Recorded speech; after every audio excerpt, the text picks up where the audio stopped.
up to Sure. you. Have we started recording already? I just started recording, but I can always edit the. No, it's okay. We thing. can just go warm for up it. and chat. No Okay. problem. We can just go for it. That's all right. I didn't realize we started recording already. All right. You're good. Straight I to usually business. cut like the first few minutes because I get I don't know. We'll see. Okay. No problem. Sorry, I should have said All something. Right. That's all right. That's all right. Not a problem. Cool. Okay, introduction. I'm not gonna lie, I don't have any material prepared. I was kind of just gonna show up and go from there. Yeah. So no, it's just like a hangout, no pressure. It's not like super structured or anything. That sounds good to me. I like hanging out. The general vibe is like kind of think like a Discord call after you do keys when you end stream and you're like chit chatting, looking at VODs or like cracking jokes or whatever. I don't have like a whole format or anything like that. So if anything comes up, like it doesn't have to be WoW related or anything, just or if you say something and you're like, wait, cut that out, that's fine too.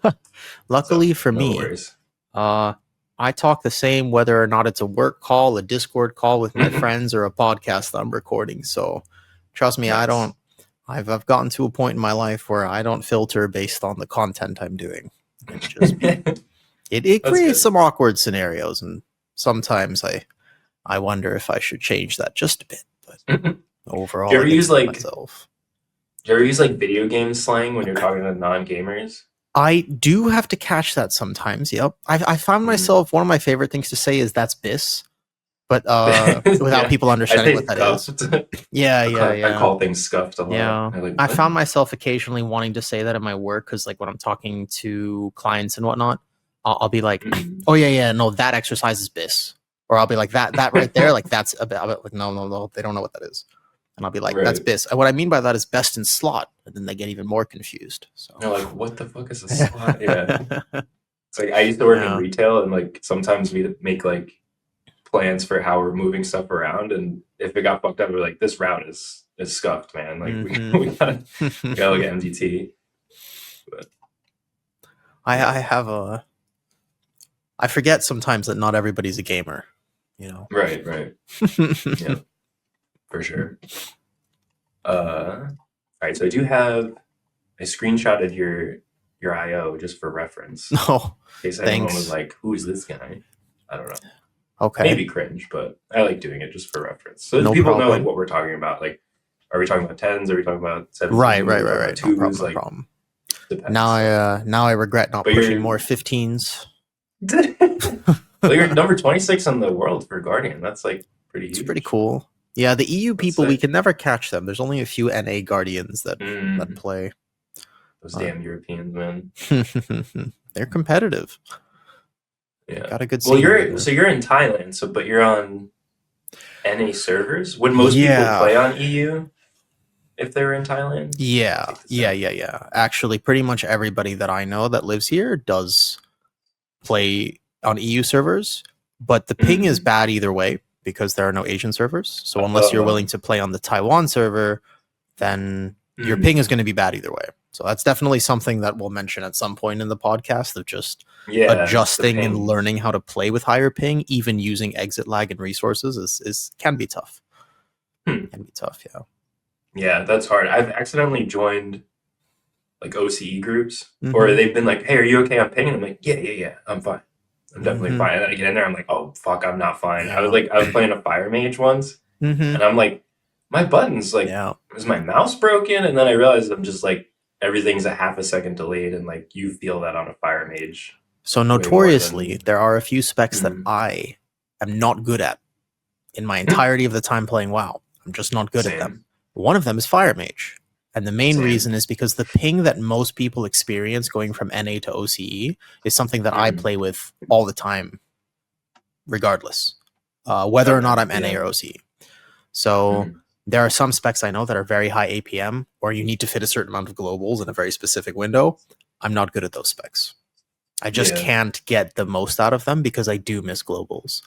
There are other specs that I just kind of know are more in line with what I can do. That makes sense. Not even that you can't do it. It's just like you can't do it with that like input Not to the lag, competitive level that I want to play it. right. Where it Yeah, actually like matters at you that feel point. it. Yeah, I For won't ever sure. parse the 100. You know, Sure. but every single key that I have ever done with you has been above 220 ping. Damn. Every single key that I've ever done with you has been at least 220. And oftentimes, actually, when I play with Heather, for whatever reason, her server is particularly bad. So my ping tends to be just shy of 300. Yeah. Every Jeez. key. That's crazy.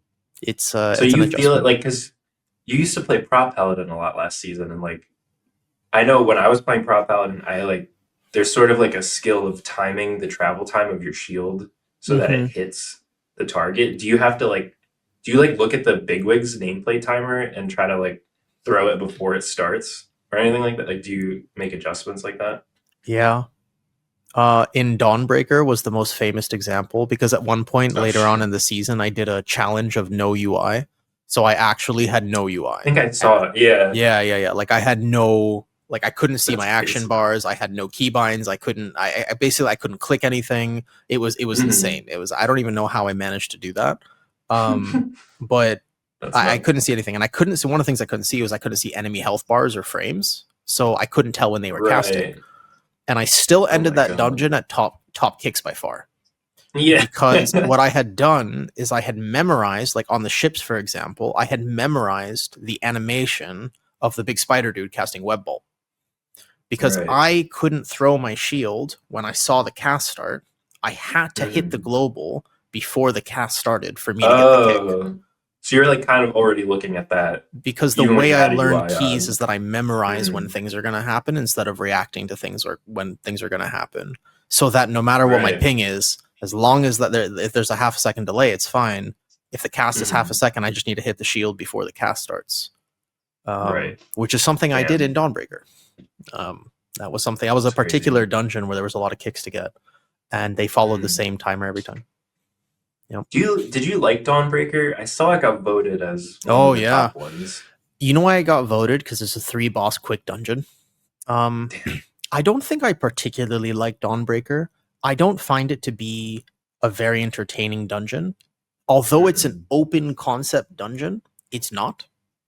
Like pretty much by the end of the season, the route Right. was figured out. There was one It's pretty variation that you locked could in. do. There's one variation, but it's the same mobs you're fighting, and all of them are pretty annoying. Like they're not Right. rewarding fun mobs. They're just challenging small packs. There's not big AoE. The first pull is literally all you can do.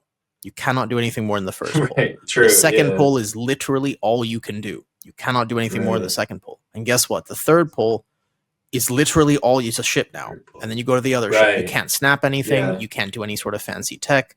And Mm-hmm. it's really nuanced as a tank as well. All those pulls, they have the RNG aspect of whether or not you're going to die. Because as a prop pally, at least, or a lot of tanks, you have the parry chance of the bleed, and the bleed really trumps you. And anytime there's a Right. dungeon where the bleed is going to do a significant amount of damage and it's parryable, it's actually really annoying as a tank because you can't plan for that. Like you actually Right, have because to be in you the press pack. Arden and then you parry and you're like, okay, well now I do Right. Arden So you have for to the next react one. afterward or kind of beforehand Right. or kind of like plan or like, okay, this one I have dwarf, don't hold dwarf. Okay, no, I send the dwarf, and then this one I have bubble. But then it could just sometimes I remember one time I went in on a 16 or something, and I was just like, I died on the third ship, the second ship, right? Mm. And I died. And I was just like, man, did I tank that wrong? Like, what did I do? Like, I did everything right.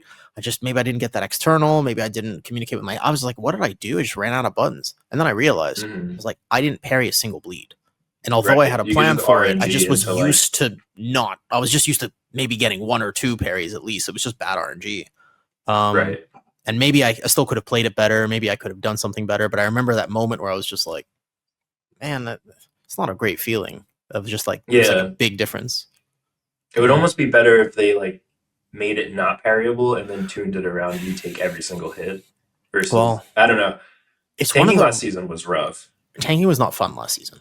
It did not feel For sure. rewarding. It did not feel good. You ended a key, like you finished a key, and everybody in your group was like, yeah, dopamine. Like, yeah, I feel great. I feel so good. And as a tank player, you were just like, oh, thank God. Okay. Yeah, you're like, I'm gonna go take a shower, like relax. And you're like, you just finally breathe. Like you haven't been breathing the entire dungeon, and you just finished that 15 Grim Batol, and then it goes into a 16 Stone Vault, and your whole group's like, yeah, we're on a high. You want to do 16 Stone Vault? And you're just like, oh, fuck my life. You're just like, no, I don't, in fact. Please, no. Like, I'm not a tank main, but I always have a tank or two that I can play, like, at least weekly key level or, like, +2 or 3, whatever.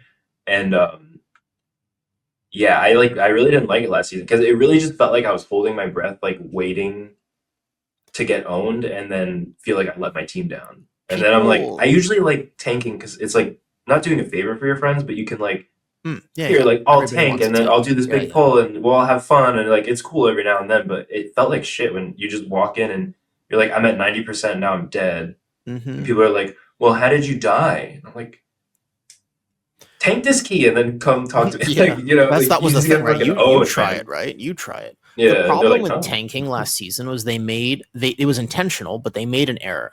And the error, from my perspective, was not what a lot of people think it was. It wasn't the tank busters.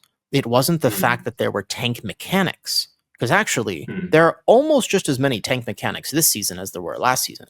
The big difference is the white swing damage. It's just raw melee damage. Yeah, that was tuned so highly that, like, so for example, imagine you remember Stone Vault. Okay, do you remember the packs as an example after first boss? You finish the first boss. There's like a pack right there. So there are a few tank busters in that pack. There's the big one, the Despoiler, who has the Shadow Claw. Like that one hurt. But even before the nerf, you were only tanking a few of those in the pull. That's fine. A pull that has like 3 tank busters is like, no, it's fine. You have 3 buttons. Every tank has a way to deal with that. Okay, so that's one thing. Then there was the concussive slams, which didn't one-shot you. You could desync them, or if they all came together right as the Shadow Claw, it could one-shot you. But okay, you defensive them. Ultimately, those are not the problem because you can plan for that. If this season, what I would do as a tank is I would see a pack like that. I would say, okay, here are the tank mechanics. I'm going to walk in, make sure I settle into the pool, and then I have a defensive for this mechanic. Okay, no problem. An example being first boss of Floodgate. Let's use these two as a parallel. Because first boss of Floodgate, that Electro Crush actually does a lot of damage, right? Well, when I did that on 15, like if I don't defensive at the right time, if I don't play well as a tank, I will die. Like you will die. If you misplay that boss, like you're dead, right? Oracle Priest, they're not, which we can talk about later. Right. But like you will die. So that's fair because each rotation you take 2 or 3 Electro Crushes. They're pretty frequent. But ultimately, you need a defensive every, let's say, 20 seconds. This is acceptable. Because outside of that, you don't need a defensive. Because those ads on the boss are not just meleeing you for 100% of your health. Right. So the problem last season was that pack in Stone Vault has the same amounts of tank busters. The reason it felt so bad is because if you didn't defensive the straight up melee damage, you were also dead before the tank buster even happened. And the real issue with that is that tanks, what will happen is you got into the habit of sending all your defensives too early, and then about 20 seconds into the pull, you're dead. If that pull is not dead, you're dead. And especially if DPS drops, and then they're like running back, and the pull lasts 15 seconds longer than, or 10 seconds even, having to just, because literally the rule of Prop Pally last season was if you are ever naked, if you're ever without a defensive, you're dead. This season is not as bad. This season, you can be like, oh, this pack has no tank buster in it. I could probably just not press a defensive and I'd be fine. Take a little bit of damage. Like it's a completely different vibe of the melee white swing damage. If they put the same value this season as last season, it would be just as bad. Really, honestly. It's not even the reduction in tank busters. It's the fact that I can walk into a pack and be like, okay.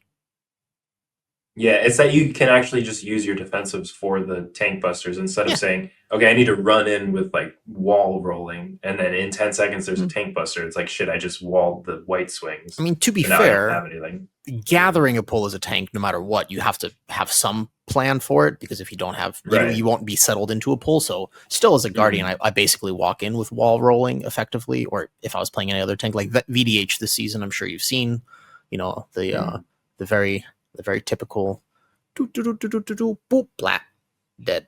Just like, you know, they just walk in and they leap and then they're dead because they didn't settle into a pull. So it's a technique you have to learn as a tank. No matter what tank you're playing, there's a way to settle into the pull.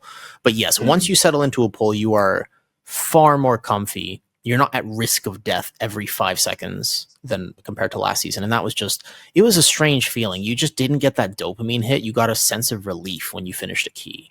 It was You're so like, thank God we're demanding. done. Yeah, it was so demanding that it just actively was not fun. Totally. It's strange. I agree. Yeah. And when tanks are having fun, I think everyone's having fun because it's like, I don't know. It just felt like when I was tanking last season, I felt like I was tanking, say we're doing a 13, I felt like I was tanking a 17 and all my friends were playing a 13. But I was just playing it felt like the difficulty was right. weird. It was it didn't feel equal for everyone. One thing that I realized last season was in the keys that I was doing, which were not even that high technically, like 15s and 16s were at the end of the day not even title. I think title was 17 plus. So, and when I was doing those keys, it was earlier on in this. I stopped pushing last season for a variety of real life reasons, but it was just weird because I had to play at like 95% plus attention at all times. And a lot of my group could be playing at like 70% and they would do their job admirably. And there was a disconnect of like how hard I was trying versus how hard my group was trying. Sorry, I'm still a little sick. So, and I think like this season is a lot better where it's like your healer has work to do at these moments. Great. Your tank has work to do at these moments. Great. Your DPS also have work to do because timers are tight this season. So it feels like more of like a team thing. Like everybody's kind of on the same page in the key. And basically, nobody likes it when tanks die. Your DPS don't like it when tanks die. Feels great. This season feels so much better. Unbelievably better, yeah. One of my favorite seasons so far. And even like the dungeons themselves I like a lot. Like I love Floodgate.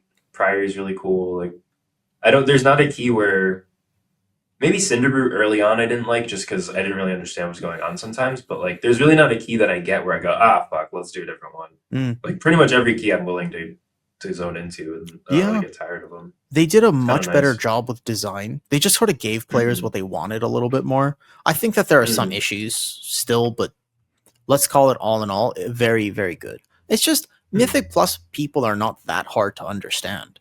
Just put it this way. The first pull of Cinderbrew. Pretty nice pull. Very fun pull. You open that with Lust, your tank pulling big, they're going to rotate their defensives.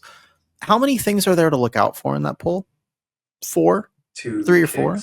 There's like 1 or 2 kicks, yeah. There's 1 or 2 kicks. There's 1 or 2 dispels. There's a good amounts of healing. Those things. For the amount of mobs, there's like a shockingly how low many amount mobs are there? Things. Right, because like there's 40. a lot of those mobs in that crazy. pull. Right. They don't do anything. And that's nice because then you get the AoE value. Now, season 1 mentality is like, let's just put 5 mobs who do the 5 abilities. But this mentality, they've just added a bunch of smallies, which is what people want. People like doing people just AoE want to pad damage. on shitter mobs. Yeah, like, we're very simple creatures, man. That's all they want to do. Think about the first pull of Floodgate that people have kind of mostly been doing, right? Man. You walk in. What are the actual mechanics of those mobs? Because they've specifically put a few mobs in there that don't do anything. They melee the tank for like 2% of their health, and they're just there. They just exist. They don't have a cast. They don't actually have a group effect. There are some that do. The surveyors do. There's 1 or 2 in that pull. Yeah? Oh, this is like, there you go, the first pull. Look at that. See the contractors right there? The contractors literally do nothing. I love this pull. That's a great pull. It's like my favorite. Whenever someone doesn't do this, I'm like angry. There are 2 surveyors, right? And this is actually, this is a great example of ping diff, actually. I missed a Moonfire to gather this. But this is an example of, so there's a few windups. There's the 2 surveyors you actually have to worry about. But basically, in this pull, there are 3 mechanics, even though there are that many mobs, which is a super fun pull. Like, that's so much better. Like, this mentality of keys is so much better. Yeah, and something I've noticed is about a lot of these mobs, the Cinderbrew first pull and this first pull, there's 2 interrupts, but you can also just stop them as soon as they start. So, like, if I'm doing this, I can solo kick 1 and then hodge the other and then kick the first one again and then blind the other one and then kick. Like, I could solo 2 total for like 2 sets, and then usually the pull's over. But a good thing about that is, like, a lot of times it's hard to be like, oh, this thing is casting. I need to find it in this ocean of nameplates. And then now you could just hit in cap roar, and if one of those beams is going out, like, it'll just stop it. And it goes on cooldown because it has that short precast and then like a channel. And I've noticed that in a lot of the dungeons where things that would be a required kick that would just recast. Like if you think about Tremor from Groombatol, if you stopped it, Right, you'd right, still have right, to right, kick right. it. Like you owe that kick later, one way or And there are another, or some it's going things like off. that, but there are still some Yeah. pulls like that which I think are relatively egregious. Actually, like maybe, Hmm. but they're few and far between. I'm thinking of like Theater of Pain, Gore Chop Hallway first pull, because you in hierarchies you kind of have to do 4 of them in an Yes. uncoordinated group without coordination. We're not in comms with people. Occasionally, somebody will send their stop as you send your kick, and you're like, oh boy, we're dead. Hmm. Like that can Yeah, be frustrating. for But at sure. least there are still ways to deal with it and ways to Hmm. outplay. But yeah, the stop change was not great for keys. I think that it really hurt your average pug more than anybody else. It did. Yeah, for sure. Because like, let's switch this back. No That problem. was convenient though. I had that poll like queued up. It's good that you There you mentioned that. go. Yeah, the stop change was very weird.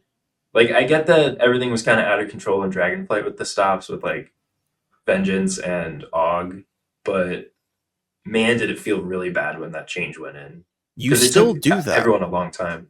You still do the same Right. thing.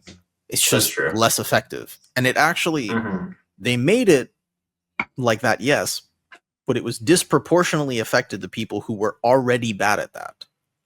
Who aren't in comms saying Right, because like, it hey, actually stop made this twice. it made Yeah. the requirement way higher, because now if you're like a really good mage player, you can send all your stops, which you have a few, frequently, and you won't save the pull. Whereas Right. before, if you were a really good mage player, you could be like, I'm going to be super intelligent about this, and I'm going to make a good play. And now you're like, well, I mean, I did what I could, but not my team didn't help, and now we're screwed. So you can't do the same. Like it doesn't actually reward that player in a pug. It rewards the higher level teams. It affects them less than it affects the pugs who just every single stop is going out on the first cast. Every single one. You have a monk in your group, they've pressed leg sweep or not, but if they're pressing it on the first cast.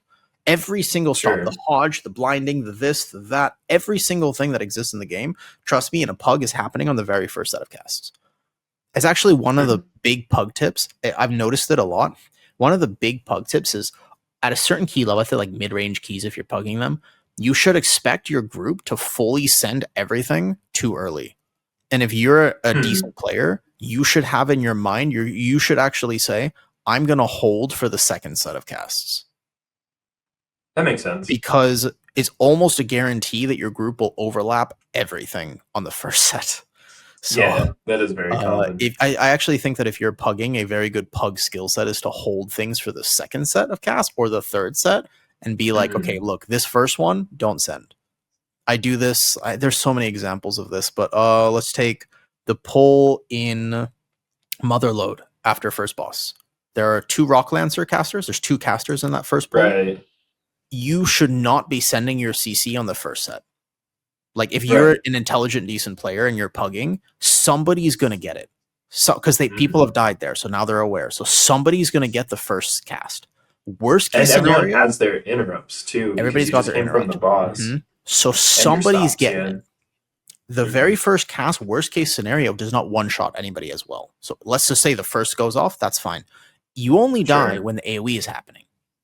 So when the AoE is happening, AoE stop, right? Yeah. So let's say that you are a class that has a stop or a kick, and you want to help your group, save it for the overlap. Yeah, there's a ton of examples. Crazy during a cap AoE, totem, or like for example, as a guardian, I'll be like, I'm not sending my Vortex Typhoon. I'm not sending my combo of this stop. I'm not sending my in cap.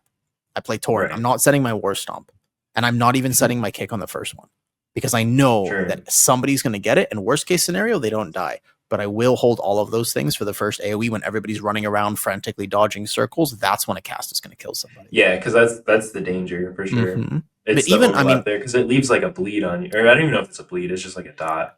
It's a pretty, it hits hard, but in general, even on the 15 I did, I think a few of them went off and they don't one shot if there's nothing else happening, or if 2 are on the same target, then people don't. Actually, no, on the 15 I did, the 15 I have posted on the YouTube. Hilariously, we had several deaths to that area, but it was all swirlies, pretty sure.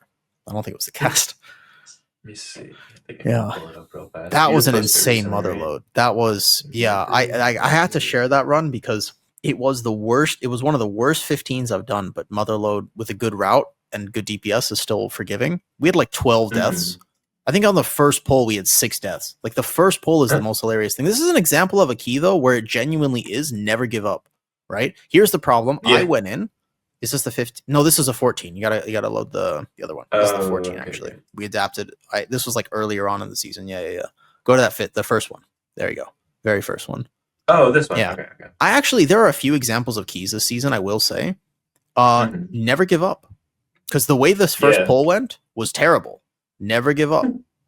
This is a really good example of a key where it's actually like, I don't know, a lot of these keys, my first ever priory for resilience, like a higher priory that we did, also an example of never give up.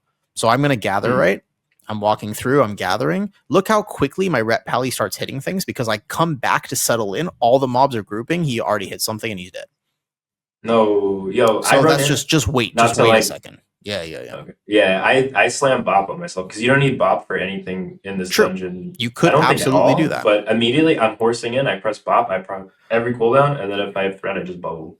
Because there's really nothing to use those on. The problem here is, because we lost the rep pally, I'd sent my kick early and I'd sent some stops early. And all of a sudden, remember what I said? The second set is what kills people. Now we had the healer die because the spritzer went off, and we didn't have a rep pally.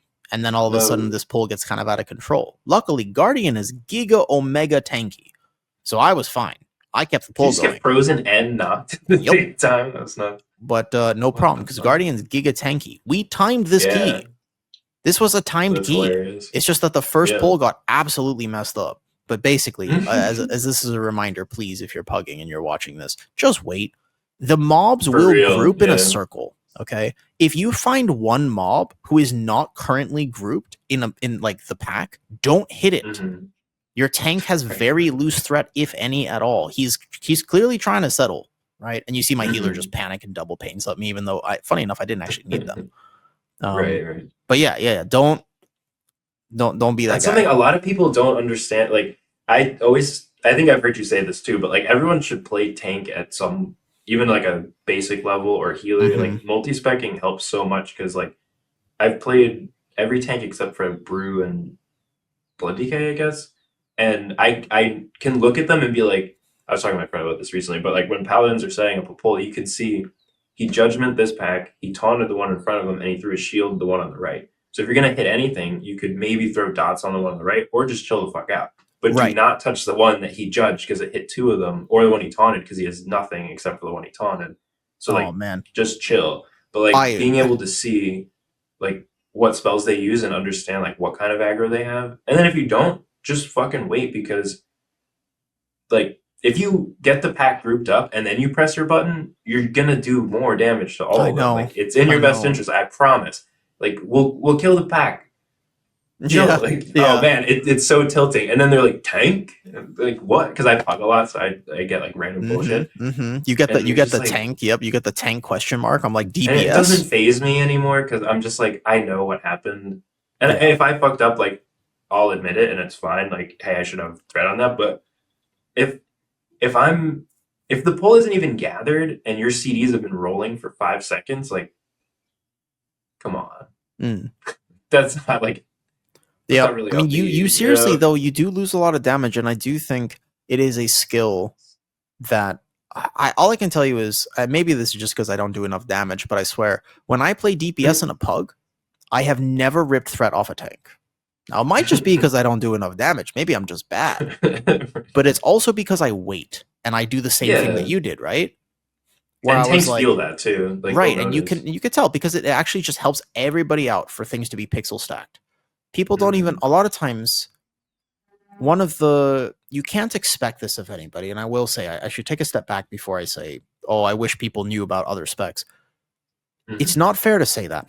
Most people do not multi-spec. Most people have played 1 or 2 classes. That's fine. So they won't even know all the buttons that are currently appearing on my screen.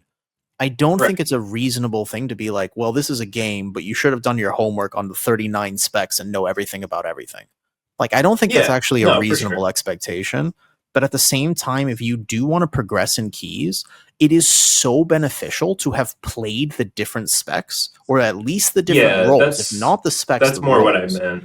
Maybe it's so crucial. No, I agree with you 100%. It's like such a large gain. Like if you're going for like time spent versus improvement made or whatever, like most cost effective way to do that is to like say you're a boomkin and you're like doing whatever key level. You could spend a night doing that key level and you'll learn a little bit. You'll learn some stuff about different pulls, or maybe you'll be like, oh, I got a defensive this. If you spend a night playing Guardian for just one night, you'll learn like at least double, probably way more, just You'll from that learn. one evening. If your goal is to improve and like understand what's going on, but obviously not everyone has time for that type of shit. Yeah, which I I get understand. it. If you want to improve in keys, my favorite DPS are the ones who have played tank or healer. Oh yeah, They're the best DPS, like by far. Because there's also a certain knowledge. I mean, I don't think that I'm a very good healer. Like, I just don't have seasons and seasons healing because I avoided it for a long time. So I don't think I'm a very good healer, but I'm competent. And one of the things I can do as a healer is tell you when people are going to die before they die. Almost never, sure. unless somebody stands in a swirly or something like that. But effectively, I know when my tank needs me and I know when they don't. And I don't even have to track their buttons. It's just it's like an intuitive thing. And occasionally, very occasionally, it's a bad thing. So I'll walk into a pug and I'll be like, oh, he died with everything up. Like, that shouldn't have happened. Maybe I should have healed him. You know, I just didn't. I thought he would press something. He didn't press anything. Like, okay, that's my bad. You know, and sometimes maybe I should have been more proactive in healing instead of greeting the damage global. But, you know, but yeah, but at the same time, like, if there's a certain thing, like, out of the corner of my eye, like, if I see my rogue gets targeted by this deadly magic debuff and he has cloak, I almost don't even go to, like, mouse over them for a sec, because I'm like, oh, of course he's going to cloak. But it depends on the key level and depends on the player. Like, obviously, the lower you go, it's like, they're not pressing cloak. But you're like, oh, I mean, I could have barked you there, but you could also, like, immune it. I don't know. Careful, because so on higher keys, absolutely. I would say that in mid-range keys and in lower keys, a significant piece of advice, and I do mean this, significant piece of advice if you are a healer trying to pug low to mid-range keys, and this is everything that's not a high key, okay? Like everything that's not a super high key, don't expect anybody to help you ever. It's a hard mentality to adjust to, but do not expect anybody to press a defensive. Just be happy when they do, but don't expect it. Do not plan for them to help you, because you will become a far more effective healer if you do not plan, because you normally have something that can save somebody, even if they could save themselves. Yeah. You normally do have something. There is an external you could have pressed. There is a cooldown you could have sent early when you weren't planning on it, but you could have sent something. And you might actually be able to carry groups as a healer if you are hyper aware. Now, it's, again, you don't have to play like this, but if you're trying to improve as a healer in a pug, do not expect anybody to help you. I genuinely think it's the best approach to healing pugs. If they press the defensive, yay. Yeah. What I do now is I play Oracle and no one has to press anything. That's a whole other topic, huh? Because that's broken that's just broken in general. Yeah. They got muted. Yeah. This is my favorite boss for Oracle, to like show people how absolutely crazy it is.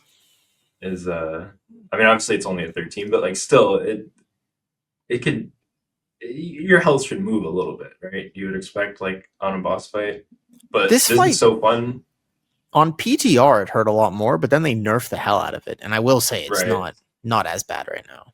Did you know, by the way, I don't know what you're playing, but if you're playing Night Elf, did you know that you can meld? Yeah, absolutely. I put in my weak aura. I have it for Invis, Meld, Feign. You can also AMS it because the application, like, it's technically a magic. If you AMS it, just know that you may kill your tank. This is if you've never tanked it and you've never had this interaction happen to you, because if you AMS it, because if you AMS it, it cancels the cast immediately. And if you shadow meld the first catalyst, that's fine. But if you AMS, you can AMS this as well, the push. And if you AMS it and it cancels it, then the tank, if you're on a higher level mother load, the tank knows that she only hits you 2 to 3 times in between each cast. Right. And you're like planning, because so you have like you're like 2 casts exactly. You're like 2 casts done. But if somebody AMSs, then it's 2, then 3, then 4, then 5. And you can just, you might have to react to it or not, just plan cooldowns. Yeah, that is a random little thing that can happen. That makes sense. Again, just for one of those sure. like if you've never played tank But this here, is you just wouldn't know. this mini game is amazing because it does that pushback like every 8 seconds or 10 seconds apart from each other, which is more than the cooldown of shield. So every time I just make sure like I'm gonna penance here, and then when that comes out, I put the shield on the monk, and then the monk doesn't really lose health. I think I put another shield on him just for Yeah. dramatic effect. And he also has And karma then rolling, so he's yeah, super safe. But I mean, the shields are exactly. ridiculous. The Oracle Priest is And then this one's certainly, on me. I shield myself, yeah. chilling. Like most of the time I do this fight, no one's health moves at all.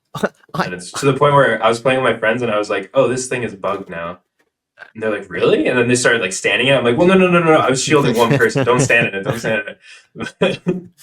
I was It's good playing though. with some friends today. I was helping them get a Mm, 15 mother load, and nice. we had a mistake on the second boss, so I oversent cooldowns to make sure we got past it. We killed the second boss. I went into the next pull, and I was like, "Hey, I'm really dry. Like, I sent we was like the 1%. Everybody's dead. I just have to make it through as a tank moment." And so Mm, I sent everything. So when I went into the next pull, which is a big pull, I was like, "Oh, actually, I don't have any defensives. And you need defensives on a mm, 15 to gather a pull like this." So I was like, "No problem. I see that my healer has external. I happen to be in Discord with them, so I was just like, hey, would you mind just can you send me Cocoon? Except that I wasn't playing with a priest. I was playing with a Mistweaver. And I was like, okay. hey, can you just cocoon me? Like, if you just external me real quick, I'll just be able to gather this bull. And once It's we're like settled, I 10% have of your health yeah. probably. I had like 20 seconds on my cooldown, so it was no problem. I was like, I'll just ask for external. And he cocooned me properly. I was like, can I get external now? He said, sure. And he sent me on it. And then I immediately died about a second later. And Yeah. I was like, wait, did you like I wasn't expecting it. I just thought I was like gonna get an external. And normally I don't rely on that. But in that moment, I was like, I could have waited 20 seconds. I could have waited like 10 seconds. But I didn't. I was like, I'll just Mm, get external. His cocoon right. hit me for less because I actually asked him after. I was like, how much does cocoon hit you for? He was like about 7 mil. I was like, that's that's less than a one shield from an Oracle Priest. That's not even pain sup. That's just a shield. And I was Right. like, oh, that's nothing. That's like literally 50% of my health bar. Like Yeah. I don't know what I was expecting, but it was more than that. And I was like, okay, I will never ask you for a cocoon again. Like it doesn't do anything.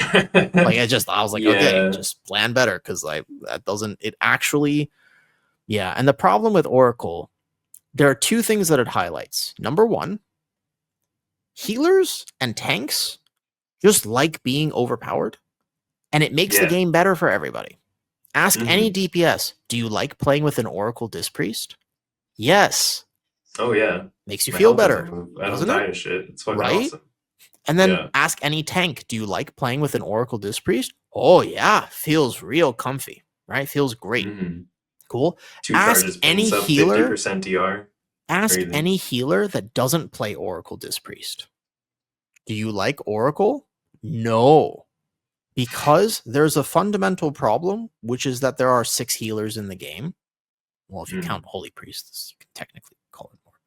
But there are 6 healers. There are people who don't play Priest, and they feel really bad. For example, Season 3 and 4 of Dragonflight, tanks were overpowered. Incorrect. A tank was overpowered. One Mm. tank was overpowered. And Right. everybody had a lot of fun playing that tank. Except Yeah, for I played all it. It the was fun. people who didn't want to play VDH and wanted Hmm. to play something else. Then you didn't have fun. So the problem with one spec in the game being so overpowered and not the role in general is that you have a bunch of people who are like, "Oh, I can't play the game. Because like right now in a pug, if you're trying to play Mistweaver, it's like, why aren't you Disc Priest? Yeah, but at the same time, like, how true is that really? Like, it's more of a feeling than a reality, I think, for most Mm, people. Because, like, most people don't go above, like, plus 10s, plus 12s in the whole season. And even then, like, if you're playing a prop paladin right now, like, I'm sure you could do a 15 or 6. Like, you know what I mean?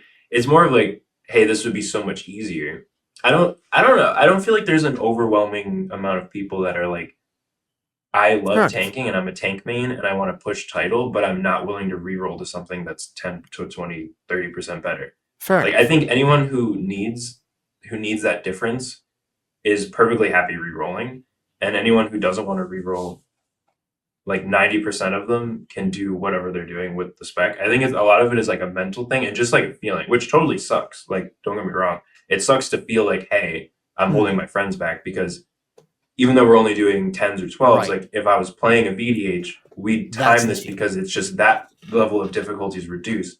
But at the same time, it's kind of cool to be like, hey, I'm a Brewmaster Monk. Like one of my friends, Meeks, he pushed on Brewmaster Monk last season. I'm pretty Yeah, sure he Meeks got is awesome. Penguin. Like he Yeah, was yeah. owning. Like I used to play when I met him. He was playing Blood DK, and these are all the highest keys I've ever done. Was with him and a Holy Priest healer and a Boomkin during the Aug meta, where like Bear was insane and like Holy Power. Like we didn't have those, and that was super fun because we weren't doing the highest keys in the world, but like some of the keys that we went into like would have been world first keys for some of the specs in our group, and that was like fun in itself.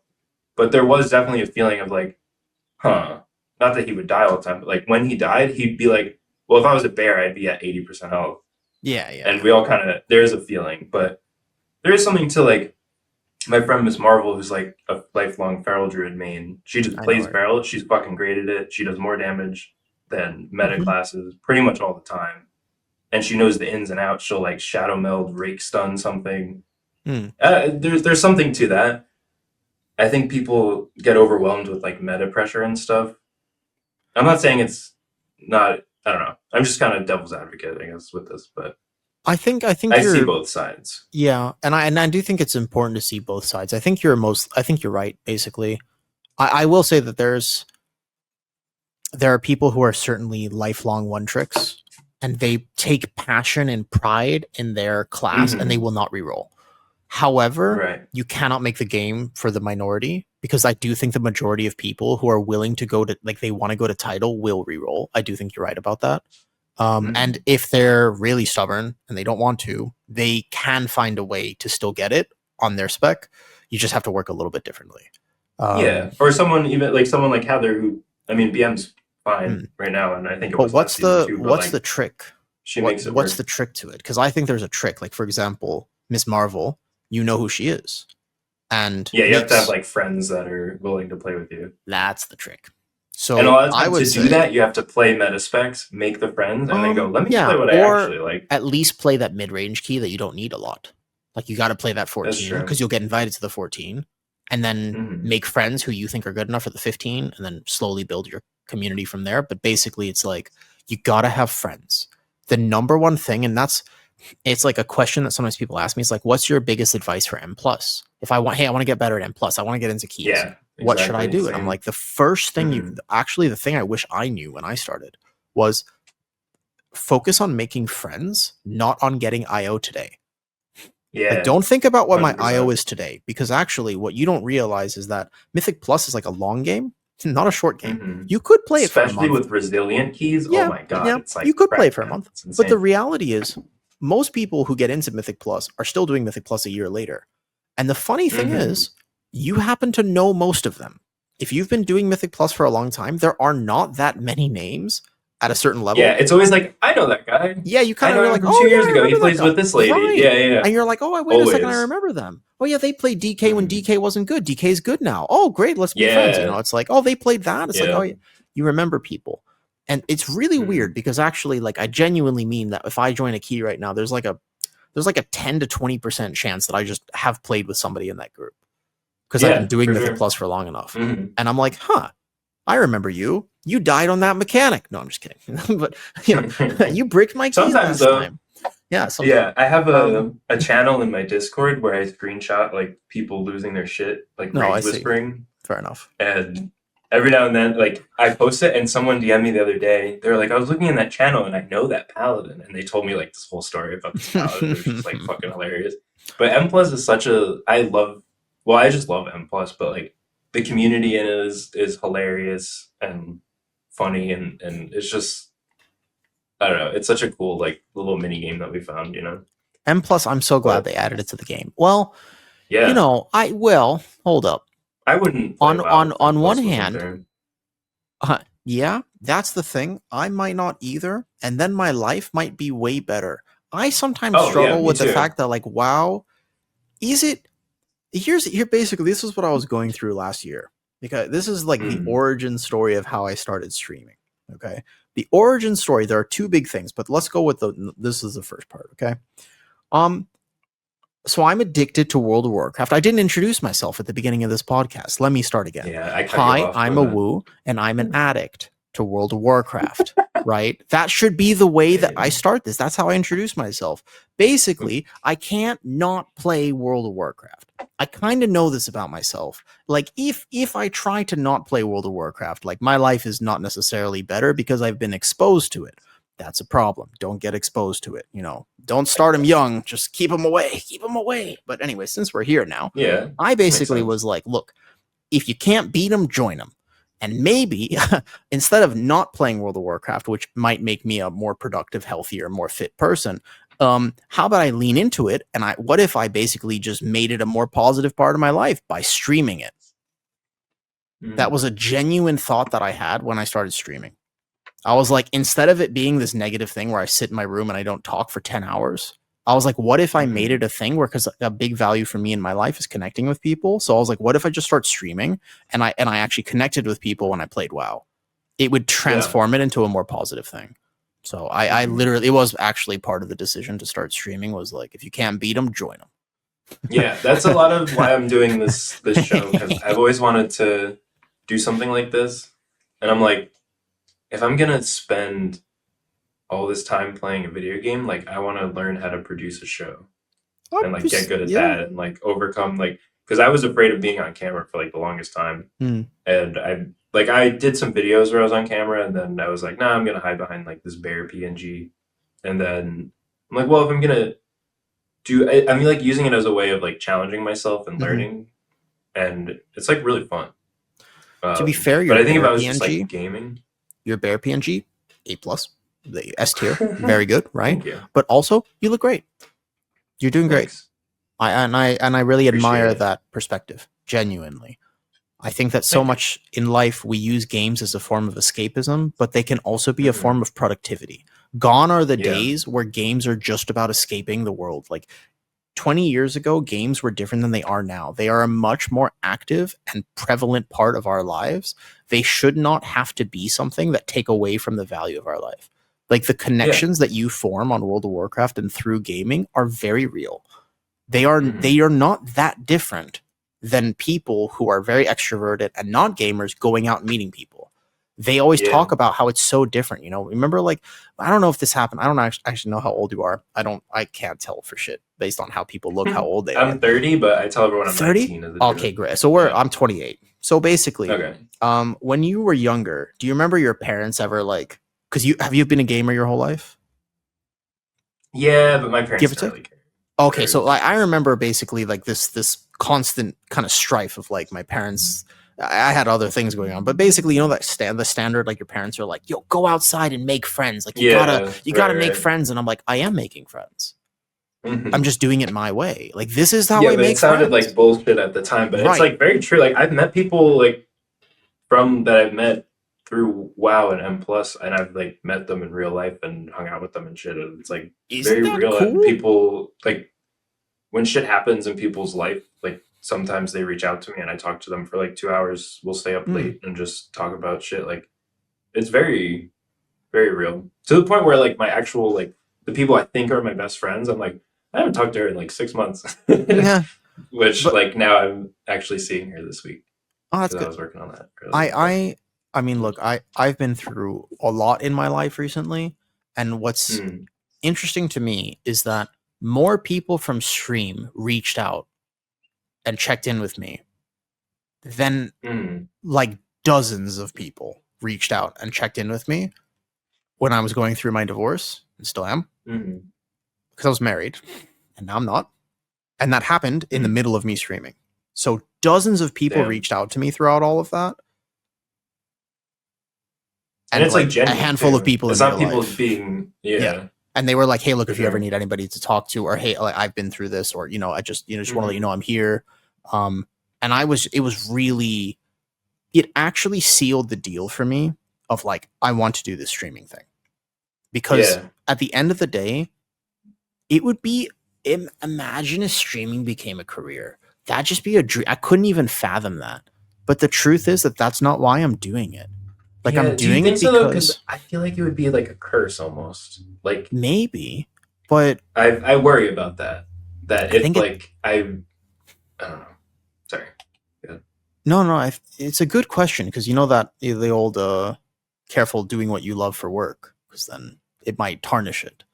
Yeah, maybe, but let me think about how to answer that. Yeah. Guess it I think it depends on how you depends do on it, your but perspective and whether or not you're beholden to it, right? Because you have to be able to prioritize your own mental health first. And maybe there's a right. scenario where if it was work, you wouldn't do that. So that would be the potential bridge that you have to be wary of. But I think that in general, you have to get the perspective right to begin with. And for me, I check in with myself all the time because I have a lot of options. I could do other things with my time. I check myself, Mm-hmm. why am I doing this? Like I didn't fight so hard in my early life to become the person I am today to waste my time. Mm-hmm. I really value my time. So if I'm spending it, I'm like, okay, but this is what I want to be doing. And I'm going to really check in with myself and make sure that I'm spending my time wisely. Right. Which is not, by the way, waking up at 4 a.m. to do an ice bath and starting 3 companies. Like, goddamn, you don't have to go that route. Like, that is fulfilling Yeah. for some people, but it's not fulfilling for everybody. There are also people who Mm-hmm. want to be a homebody and make some chill friends on World of Warcraft, and that's totally fine. Like, there are Mm-hmm. all sorts of people in the world. That's what makes the world entertaining. It'd be boring if we were all the same. So there's all Yeah, sorts and of it's people. also people start at different spots. Like it's not like there's like a linear, like a just one axis. It's like more. It's like more than 3D in a way that like I can't process in my mind. But like for some people that are extremely productive and want to be like taking 6 ice baths and like owning Amazon or whatever, like if they looked at my daily life, they would like kill themselves. Yeah. But if you rewind my life like 5, 10 years, like I used to be drinking constantly and I would like do drugs and go to raves and like it was a good time. But if I continued doing that, I'd probably be dead. And so if you look, like what I'm doing right now is phenomenal compared to that. But It's it's like it's amazing. all about where you're coming from and like I'd much rather be addicted to World of Warcraft than addicted to like Molly at Well, 30 years old. let me ask you a question. Have you ever seen Doctor Who? Is that a show you've ever watched? No. It happens to be a show that I really love because I think that it directly encapsulates some of the ideas that I hold near and dear to my heart. I could use that as a Mm-hmm. reference, but if you haven't seen it, I'll just kind of take some of the quotes and extrapolate some of the information because Sure. there's a big distinction in that show about kindness versus niceness. And I think that the world needs more kindness. And I want to clarify that because everybody has their own definition. Niceness Mm. is this understanding of saying, well, I'm going to have sympathy in the sense that if you tell me, oh, Nart, are you having a bad day? It's like, oh my God, I'm so sorry to hear that. Like I'm so sorry to hear that. Like that really, really, really sucks. And I'm so sorry. And is there anything I can do to make you feel better? There's Mm. nothing inherently wrong with that, but there's a difference between that and kindness. Kindness is empathy. Kindness is me actually Mm. being able to put myself in your situation and see things from your eyes, not my eyes. Because I if you remember told me this you were quote having a from bad day, your Twitch thing. I yeah, think it my says bio, it's in like my bio. Always I try to be remember it. nice, but never fail to be kind. Yeah, Because I like that. kindness, I the remember reading world it. I was like, needs that's more cool. kindness. Kindness is me not projecting my own feelings onto you, but actually seeing things from your point of view and saying, hey, Hmm. you're having a bad day. It's like, what do you need? I Right. don't know you. You're a different person than me. I can't pretend to know what you need. But I would rather approach things like that and just try to see things from people's perspectives because your perspective is different than mine. Kindness is understanding that we are different people, but we don't have to have gone through the same things for me to have a basic level of understanding. The Hmm. understanding is that the feelings you're experiencing are something that I know about because I have lived a very full life. So it's like, Yeah, it's okay, like you can know what it feels like to feel like shit, but you don't have to know what it feels like to like lose your house in a fire. Like that's exactly. my house Right, never burned down, but I right. understand how it feels to like feel like I don't need to know everything's your gone. life. And Yeah. this is also it's also a kindness to yourself to be like this because because you end up in a situation where everybody feels so alone all the time, and it's a terrible feeling to be that alone. You're like, man, am I like, am I an alien? Like, am I human? Like, I don't know why I'm just so alone. And it's like, Right. well, part of that is actually this distinction of like, maybe nobody's lived your life and nobody will be able to understand you from that perspective. But it doesn't mean you're the only one who's felt like that, because that feeling I just described, have you ever felt like that? Yeah, sure. Me too. A lot of people have. I guarantee you, the vast majority of people listen to this are like, yeah, I felt like that once. The feeling is shared. The experience of why you felt like that, maybe not. But we don't need that. And anyways, we can bring this back to WoW by simply bringing it back and being like, when we play WoW, why do you play WoW? For some, there's different reasons. There's all these different reasons. Some people play WoW to just genuinely escape life, and they are not interested in this kindness, social aspect of it. They just want to be competitive. They want to get their parts. They want to get in, get their IO, and they will absolutely cuss out the group and make your blocked list in Discord. They'll make the screenshot. You know what I mean? There are other people though who are actually playing WoW to just kind of embrace life, and it's what they love to do, and they want to have these social experiences. And I think that if the game had more kindness in it, it would be a better game. But I don't know if we'll ever be able to accomplish that, because that's a human problem. Like, that's not a WoW problem. That's just a human problem. And I find that the world is moving. You asked me a question. You were like, you started this rant on stream the other day and you totally forgot. And I was like, oh yeah, I did. I don't know if you forgot or if I forgot that you. No, I totally forgot. I do that. I realized the way I said that might have been like. No, you're good. I totally forgot. But yeah, if you want to. It was a illusion of freedom. It's something to do with social media. The world we live in today, I try to understand where people are coming from. And it's like in my work, in my life, in all the things that I see, in the game.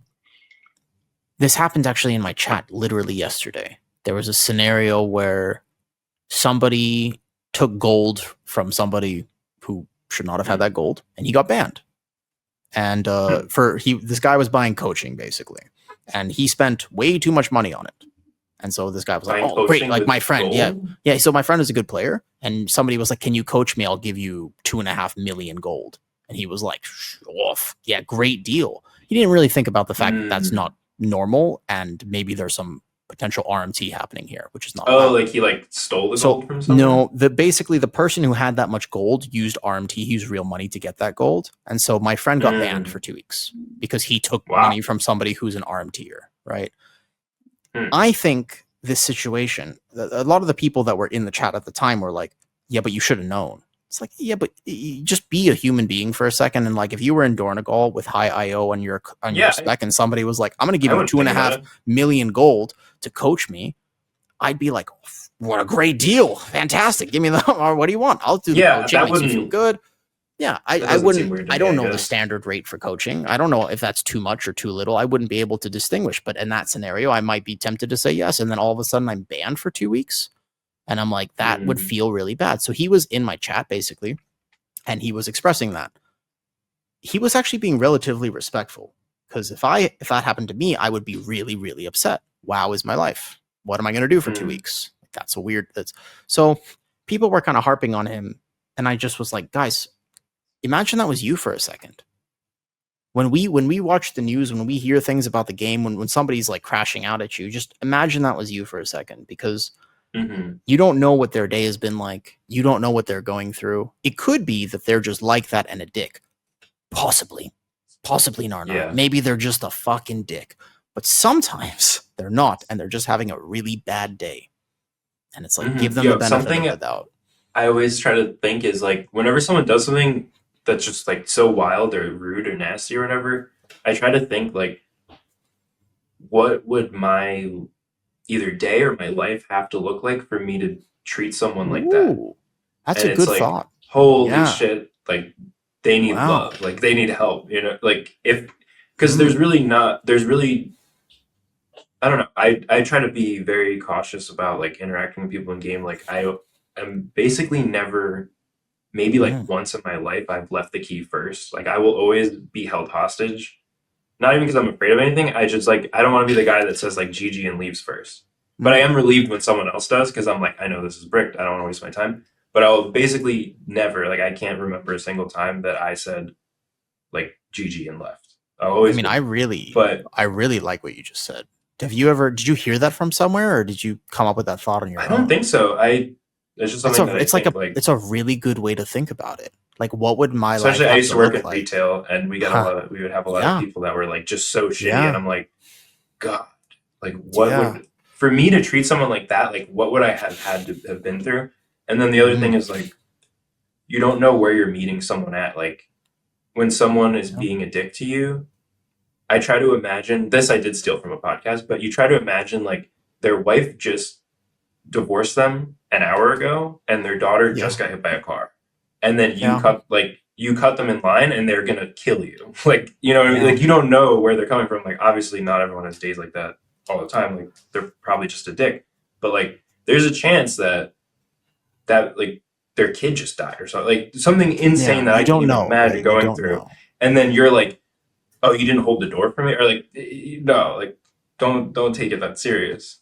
I used to, depending on the time in my life where you caught me, I used to be what I call myself? I think I call myself a pragmatist when I was a teenager. I used to be very much a realist and be like, well, the world is cruel and full of terror. You know, the night is dark, and, you know, we have to accept the fact that reality is just miserable. And, you know, I just used to have this sort of very cynical view on things. And I still look back at all those perspectives because I made videos back then and I was a speaker. So I shared my thoughts on life very vocally. And was it like on your like WoW channel? Or completely unrelated. Yeah, it has my like personal information on it, so I've never shared that. But I used to be a speaker for mental illness when I lived in LA. And I spoke for NAMI and a bunch of different organizations. NAMI is the National Alliance of Mental Illness in America. And I spoke at high schools when I was finishing my own high school career. And that's what I wanted to do. I wanted to be a speaker for mental health. But that's awesome. It was a very rewarding time. There was a whole reason of why. Do you think you're not a speaker for mental health? Well, that's kind of, but I do it in a different way because I've realized a few things, or at least I've tried to realize a few things. You know, maybe 5 years from now I'll look back and be like, well, that thing I said then I was wrong, but I learned. Maybe. I don't pretend to know everything for sure. But I think that the way I used to say it was I used to talk at people. And it doesn't matter if you say the right thing. If you talk at somebody, it doesn't tend to have the desired response. Like, I was like, Narnar, get your ass in the gym. Message is good. I'm saying, hey, Narnar, I really care about you. I would love for you to be healthy and fit and physically active. But I said it the wrong way because I was talking at you. And this is kind of like sympathy versus kindness. It's like that niceness versus kindness. 60 pounds this year. Oh, fantastic. Good for you. It doesn't matter what it is. It was just like an easy one to, to target. But it's like, of course. Hey, Narnar, take your mental health more seriously. It's like, fuck you. Right. If you come at me like that, the immediate response is like, I'm going to do the opposite. So, I went to a speaking course at one point, and they taught us that if you say a thing that engages somebody's defensive response, then you have a literal cortisol rush to your brain, and we are programmed to get defensive about that and protect ourselves. And that can take like 15 minutes to calm down. So you have to be very careful about triggering people like in that way. So you want to be careful about the way you say it, because you have to stop and think, what's the result that I want from this? And I'm like, well, the result I want is to actually communicate this thought. How can I best communicate that thought? You can't expect everybody to do this, but it's something that I try to do. And it's carried me through a lot of moments in my life, but it's that sort of like that kindness of just saying, well, I'm not going to come at you with this thought. And or another way to look at it is, what would I have to have gone through for me to be coming at you?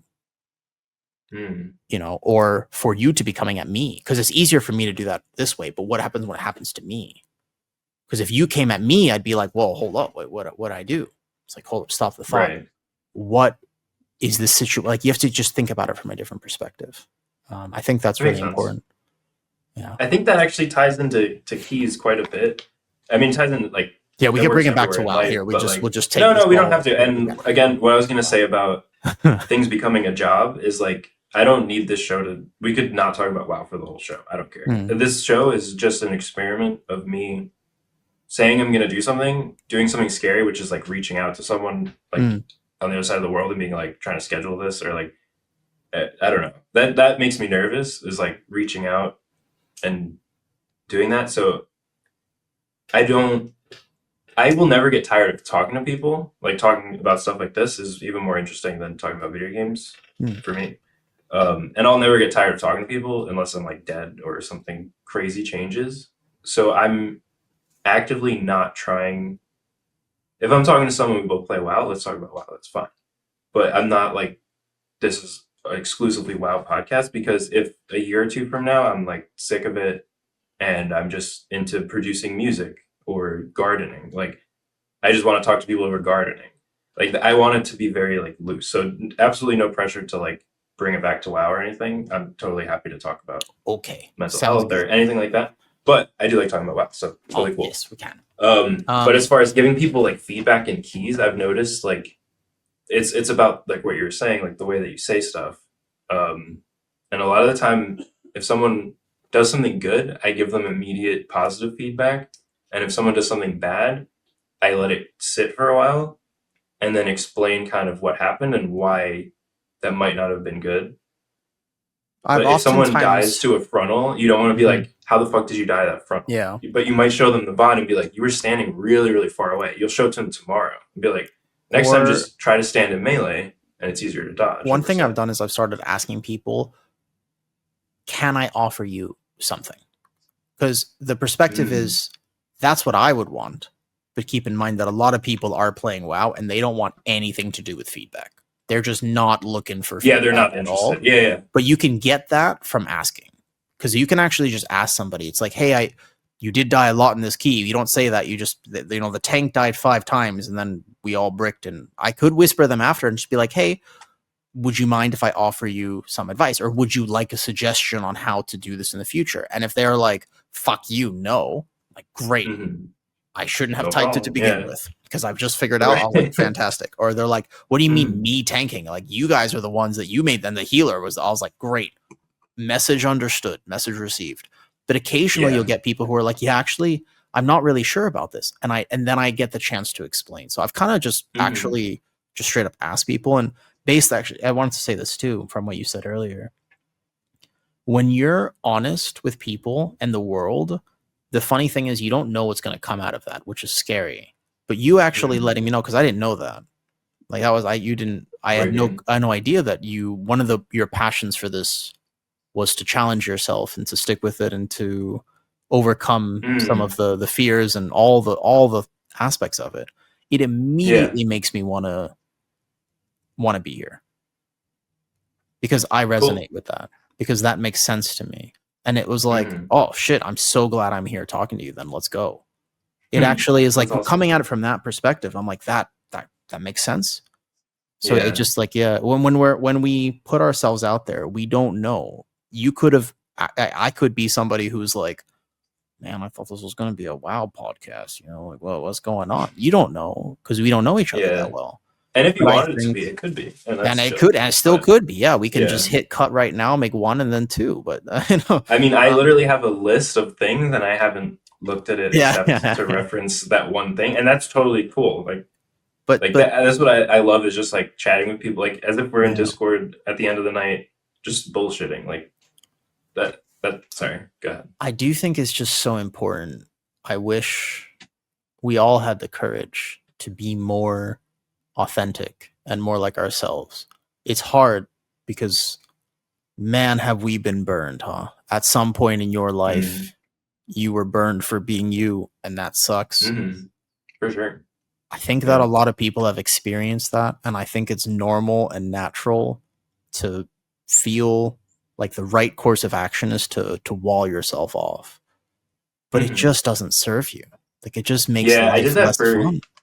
years and years, for sure. Understandable. I mean, I was married, and I was seemingly out of nowhere, I was blindsided with a divorce, and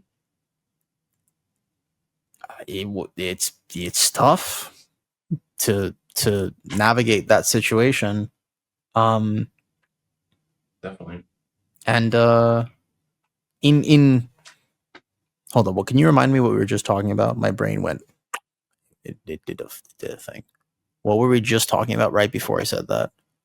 I'm serious. I Sorry, actually man. was like, I'm gonna make a point, and I was Shit. like, I just said, If was only we were live streaming, right, someone could right, tell right. us. No, But no, no, no. whatever. I got you. I got it. Shielding yourself off? Right, that's the thing. Because Okay.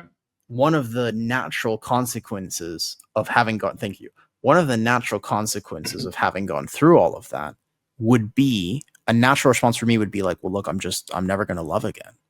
It's such an easy thing to say. It's such an easy thing to feel, because I look back on it and I'm like, man, I really did everything I could. Like there was nothing wrong. I didn't do anything wrong. It was just, the situation was very unfortunate. Basically, I just actually was like very much myself the whole time. And then at the end of the day, she didn't want that. She said she did, realized she didn't. And I'm proud of her for sticking up for herself. Do you know the artist Halsey by any chance? Halsey? Yeah.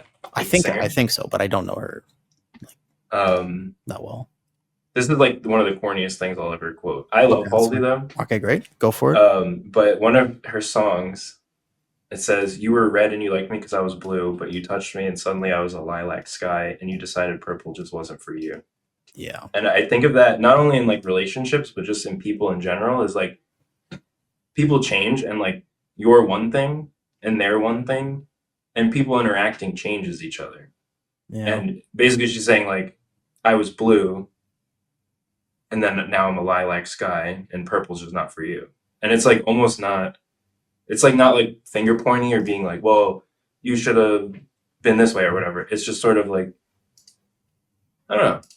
I don't know how to explain what that like phrase means, but it like, I it always stuck with me. It's not about finger pointing, because genuinely the way that I went through all of that, because it was very sudden for me. I didn't know that was going to happen. I stopped and I said, okay, what is the result I want from this? It's like, the only result I want is for her to be happy. So in a sense, although I am devastated and crushed, I'm also very proud of her for being able to stand up and tell me that, because that must have been really hard. Like in the moment, I was like, okay, what the fuck, from my perspective. But out loud, I didn't say, what the fuck? I said, talk to me, have a conversation with me. And throughout the whole process, this whole month where we had these conversations and eventually decided to get divorced, it was just, the entire month, I was never petty. I was never mean. I was never malicious. I did not attack her or her character, because she was just doing her best. Like she literally did her best and was as honest as she knew how to be. I wish that I had gotten the same level of treatment, because one of the differences in how we process things was I was very much thinking that way, and she was like, I have all these feelings, I need to get them out. And I can't, they're overwhelming and I need to get them out. And I was in the immediate vicinity, so I took the brunt of them. That was tough. But in doing so, it's so important for me moving forward with my life that I don't carry that venom with me.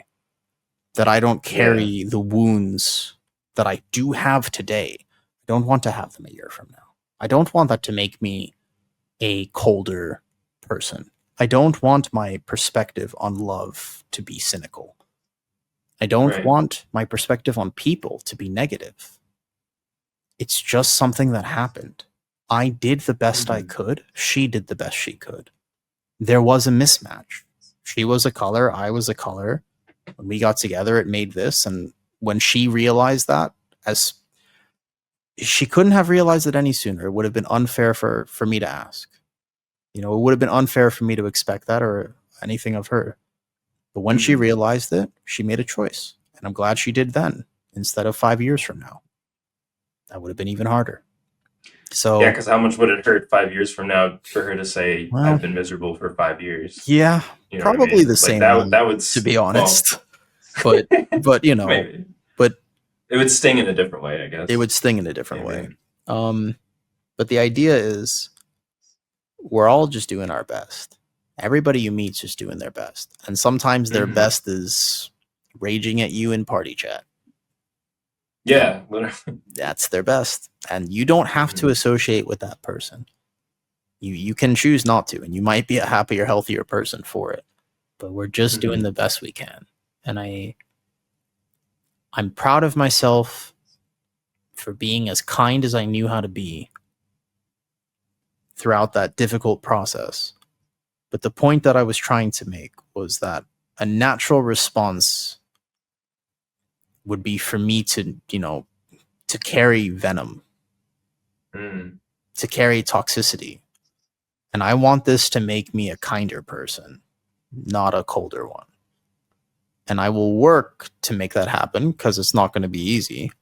There are many instances where, man, somebody was telling me the other day on stream, they were like, I have this girl coming over, and I was like, don't do it.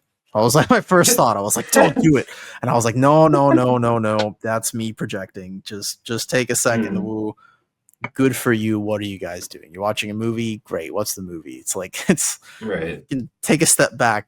That's my life, not yours. And also, I'm not going to be like that forever because people are really cool and endlessly fascinating. And I would very much like to have more connection in my life, not less. So yeah, I'm doing my best. Sorry, that was on my mind today. No, you're good. Yeah. I had basically my first relationship ever was like ended very poorly, and I was being like cheated on and lied to and like all this shit. And for a long time I was just like, all right, well, I'm just gonna be alone for a long time or forever or whatever. And then when I met my husband, or he wasn't my husband then, but now he is, it took me like a really long time to not just be like, anytime he didn't answer his phone, oh, it's over then. Because this is what happens is they don't answer and then it comes out later that they're cheating. It took like years, like crazy. And but he was like patient with me and he like earned my trust. And not that he had to prove, like he had to like overcompensate for my trust, like be over patient. But he was like okay with it, and it was surprising because like I was convinced that I'm just like screwed for life, or like anytime anything was suspicious, I would just assume the worst.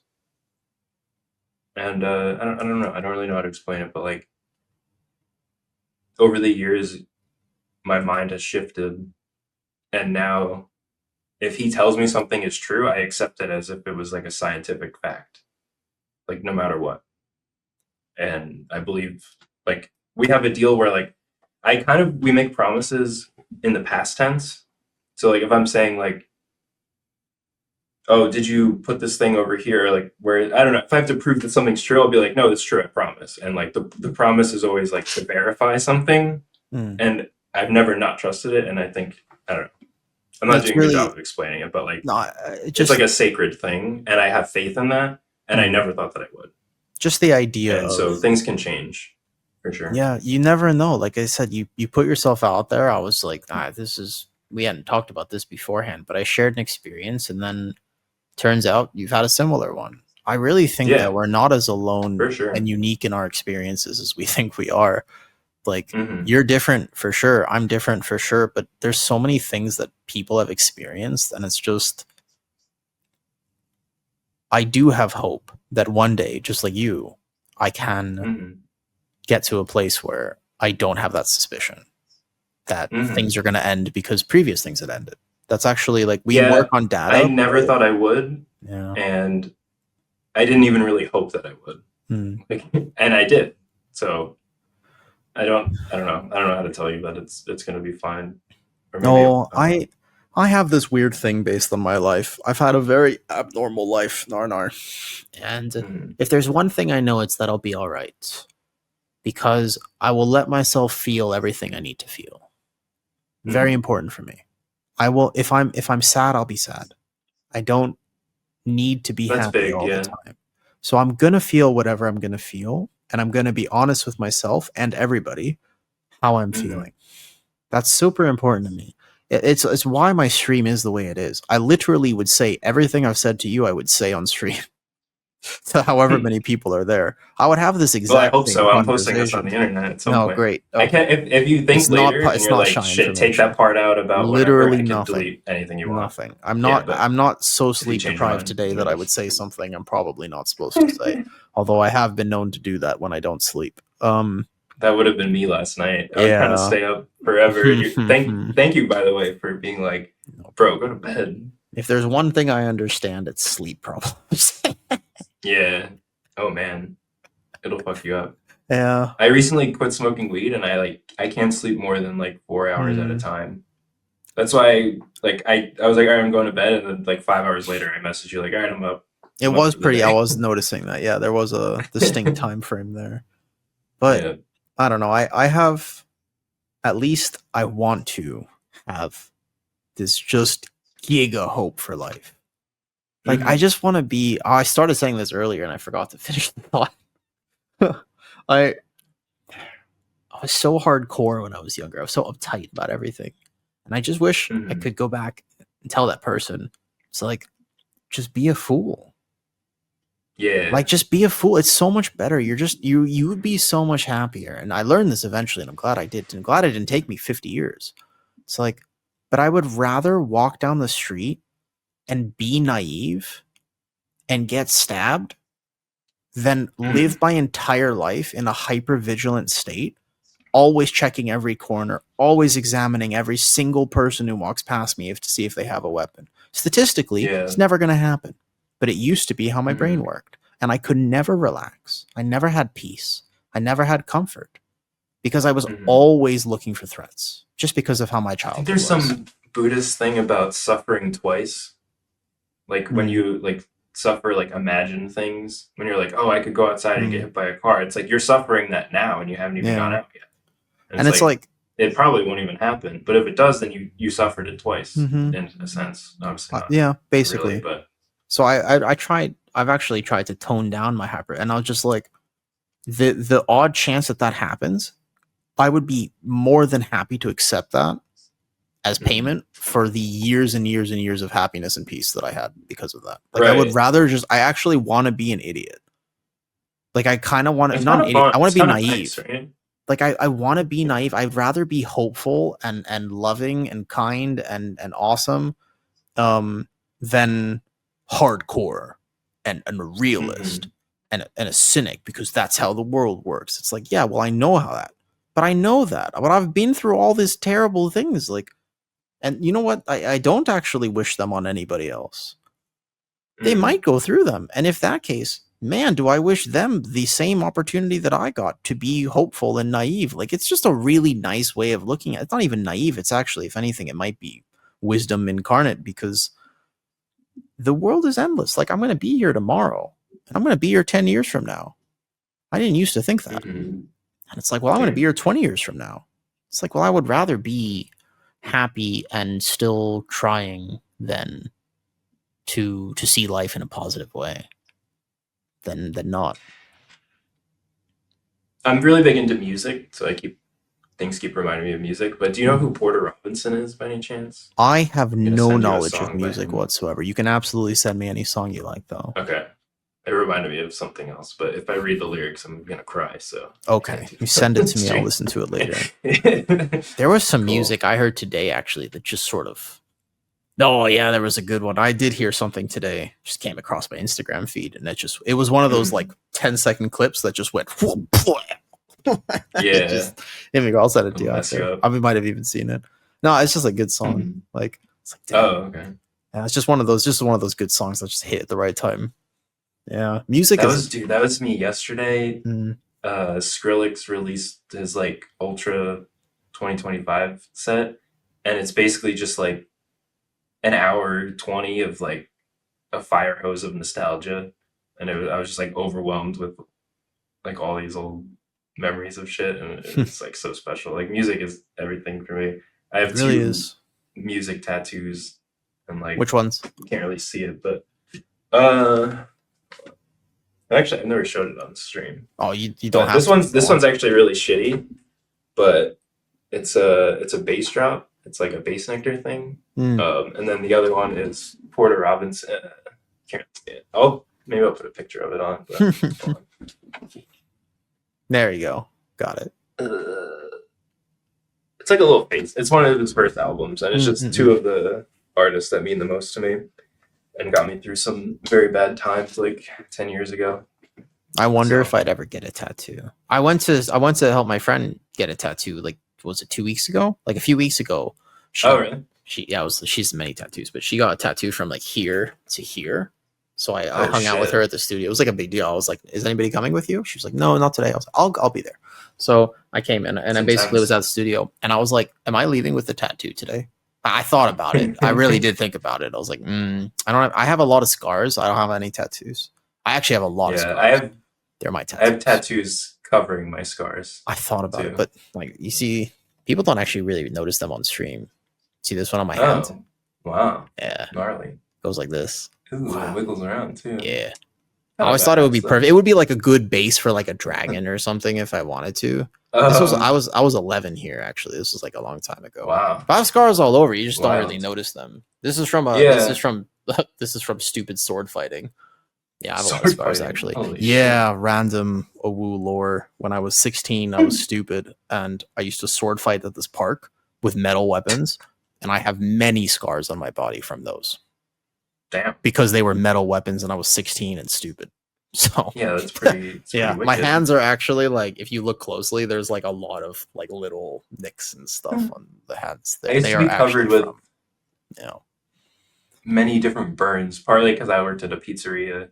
And I would just someone closed an oven on my arm once. Oh my god! I was taking something out and talking to someone, and someone else was also talking to someone behind, and like we were both just not aware of each other, and he just slammed an oven door on my fucking elbow, and for like years I just had this giant like burn. It looked pretty sick, not gonna lie, but it hurt really bad because your elbow is like real bendy, so it's like anytime you move it, it was just like.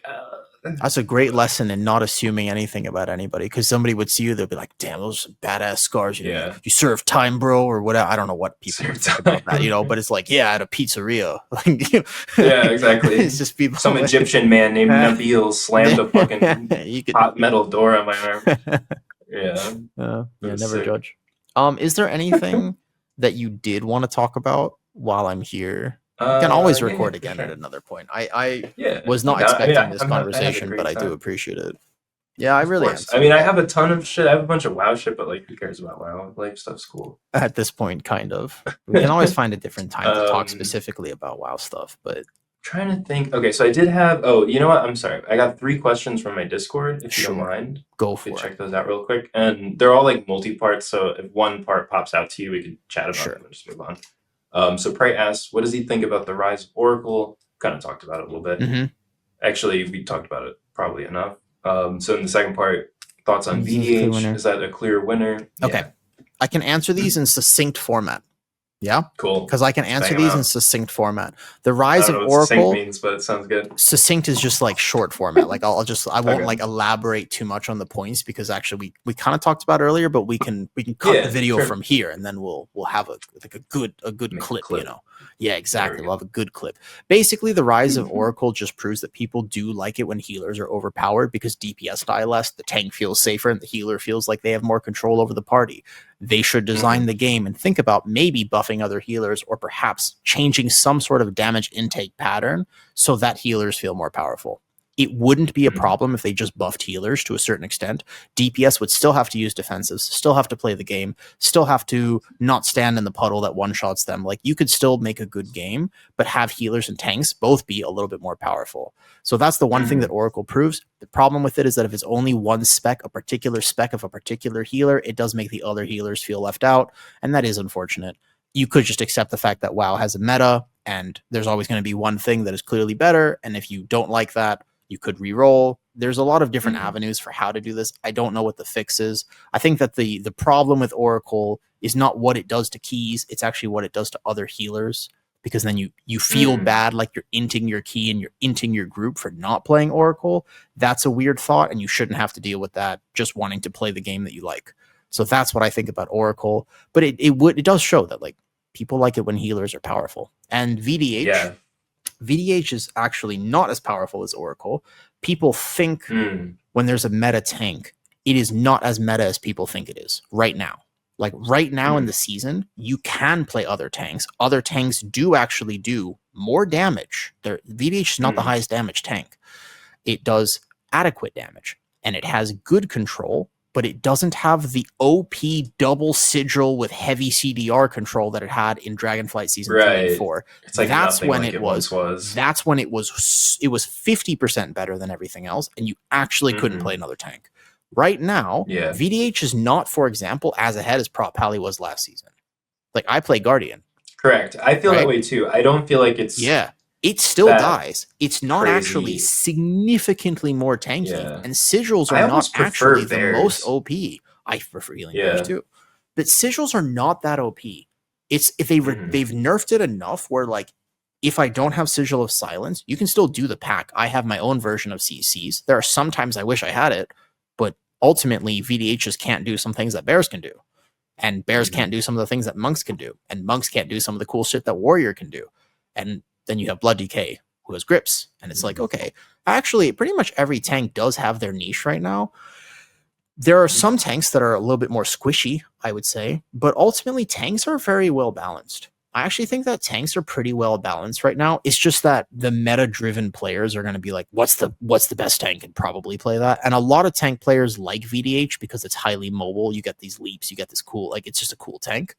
So, but I think tanks are fine. I genuinely think tanks are actually in a good spot. I think that you'll see many different tanks in the TGP format coming up, and you'll be like, wow, wait a second. When he played as warrior, he literally did more damage, and you just shift the comp around to benefit from warrior buff, and warrior does more damage. Sweet. Like, it's just, there's like niches for every tank. I think that I tanks actually feel pretty good. Yeah, I really do. Oracle maybe big outlier, obviously, but I'm not like, I don't feel that way about tanks. Yeah, I think you're right. All right, let's jump to Wilt's question.